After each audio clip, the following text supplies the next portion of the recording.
Special Operation Group SOG Thobal amadi COB Lilong 33AR gi apunba kangbu amana National Highway 102 gi usoi pokpi makha sangom sange Forest Office manakta thiba humba gi thabak chathabada nongmai yauna mortar bomb ahum fagat pangam khre mafam aduda khutlai kaya lotuna thamle haibagi akaknaba paw ma fangbadagi Additional SP Operation Thobal na luchingba 33AR Thobal Commando gi OC amasung OC Lilong na mateng pangduna chathakiba thiba humba gi thabak adu chathakibane thiba humba aduda SLR amadi SLR gi magazine manga 51mm gi mortar bomb ahum fagat pangam khibane fagat laba khutlai sing adu Lilong Police Station gi OC da khutsin akhre hairi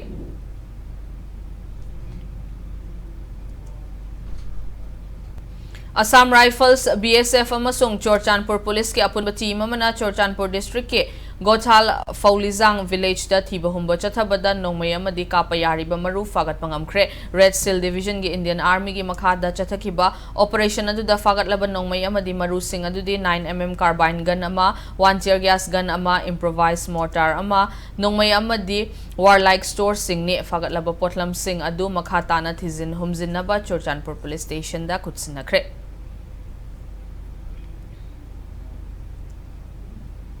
Amaromda Andro Police Station gi escort party Andro Police Station gi team amadi Imphal East Commando na Police Station asigi manung chanba lemba khulgi inter village road ta thiba humba chathabada magazine yauba SRL nongmai ani fagat pangamkhre thiba humba aduda fagat pangamkhraba khutlai sing adudi magazine ani yauna SLR bearing registration number T3394 ama magazine ama yauna SLR registration number 15107285 asi phagat ki fagat laban nongmai Andro Police Station da purakhibaga loina na legal action launaba sem sakre